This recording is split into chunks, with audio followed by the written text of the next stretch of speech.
Halo semua, jumpa lagi dengan saya Depri Saipullah. Selamat untuk fans Barcelona karena tim kesayangannya berhasil menjadi juara Copa del Rey yang ke-32. Barcelona berhasil merebut trofi Piala Raja usai mengalahkan Real Madrid 3-2 di partai final yang berlangsung di Stadion La Cartuja, Sevilla.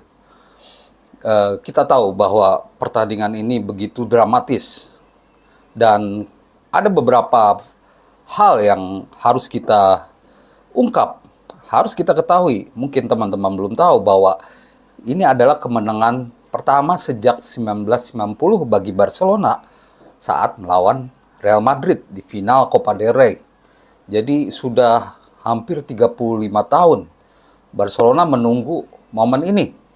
Bukan berarti Barcelona kesulitan menang Piala Raja, tapi maksudnya setiap kali melawan Real Madrid di final Copa del Rey, dalam dua pertemuan terakhir, Barcelona selalu kalah pada 2014 dan 2011. Dan kini rekor pertemuan Real Madrid dan Barcelona di Piala Raja adalah sama. Madrid menang 4 kali dan Barcelona juga menang 4 kali. Apa yang ditunjukkan oleh Barcelona membuktikan atau seakan merangkum apa yang sudah mereka capai sejauh ini. Mental kuat, tak pernah menyerah, remontada, habis-habisan. Ini bukan pertama kali Barcelona memperlihatkan bagaimana untuk kembali dari ketertinggalan gol. Lawan Atletico Madrid, kita tahu, di Liga Spanyol sempat tertinggal 2-0, tapi malah membalikkan skor jadi 4-2.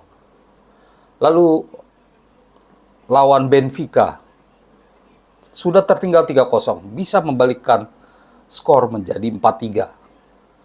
Banyak momen-momen indah dari Real Madrid, dari Barcelona maksud saya, racikan Hansi Flick musim ini. Dan kita melihat bahwa pertandingan begitu seimbang.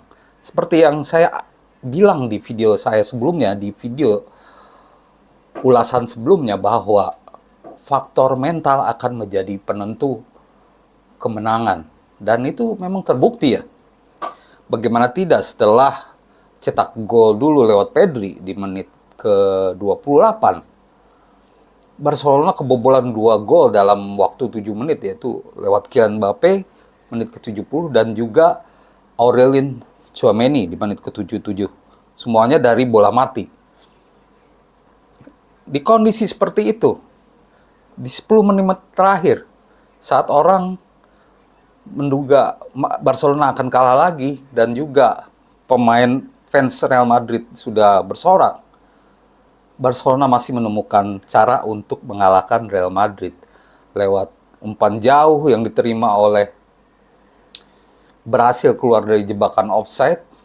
Ferran Torres berhasil mengecoh kiper Madrid Thibaut Courtois sehingga melepas tembakan dengan santai ke gawang yang kosong. Rudiger mencoba menghalau tapi sepertinya sudah kehabisan tenaga ya di menit ke-84. Dan hampir saja Barcelona mendapatkan penalti, tapi ternyata wasit berpikir bahwa itu adalah diving, bukan penalti. Sehingga pertandingan dilanjutkan ke perpanjangan waktu. Di perpanjangan waktu kita tahu bahwa Barcelona lebih teliti dalam melakukan serangan. Sedangkan Real Madrid mencoba serangan balik cepat, tapi umpan-umpannya tidak akurat. Dan pada menit 116, ketidakakuratan dalam memberikan umpan itu berbuah petaka. Umpan Luka Modric malah disambar oleh Jules Kounde sehingga dia berhasil melepas tembakan jarak jauh yang menjadi penentu kemenangan 3-2 Barcelona. Dan kita tahu bahwa secara permainan hampir merata ya. Cuman yang membedakan adalah mental kedua tim ini. Dan setelah ini, Barcelona masih ada 2 gelar lagi yang harus dikejar.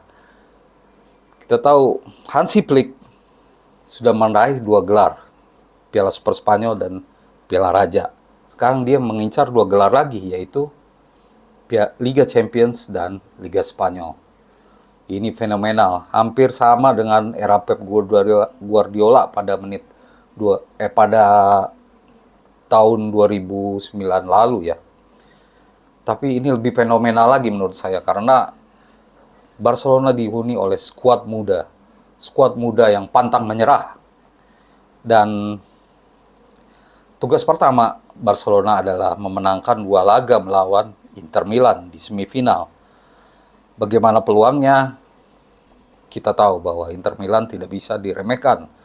Bisa mencapai semifinal dalam 3 musim terakhir, itu sebuah keunggulan buat skuad Simone Inzaghi.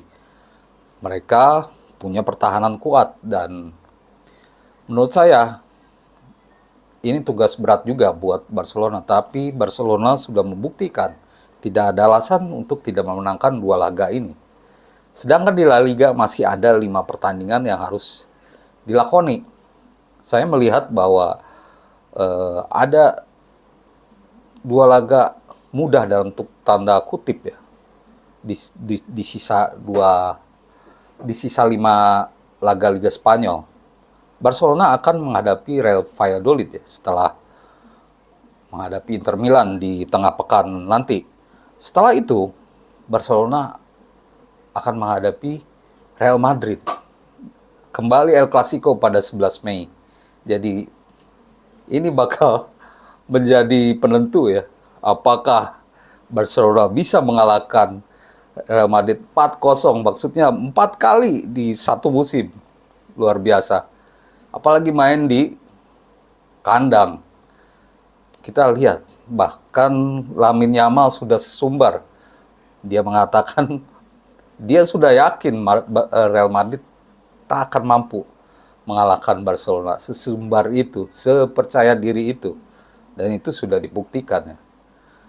Ada 2 laga yang cukup enak, itu lawan Real Valladolid yang tim degradasi milik Ronaldo Brazil. Tim milik Ronaldo Brazil yang hampir degradasi, yang sudah pasti degradasi.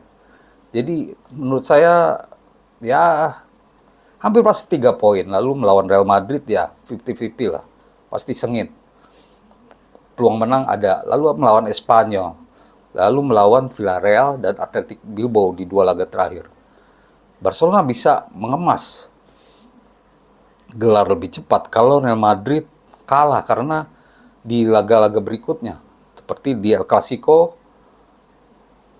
di sisa 5 laga Real Madrid malah lebih berat ya, karena mereka akan menghadapi Villarreal, terus menghadapi Real Sociedad,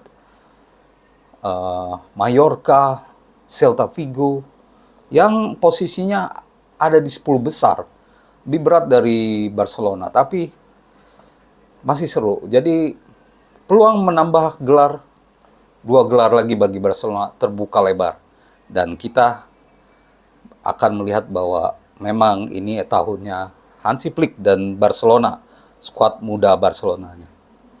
Terima kasih teman-teman atas perhatiannya. Semoga menjadi informasi yang berguna untuk semua. Dan salam olahraga.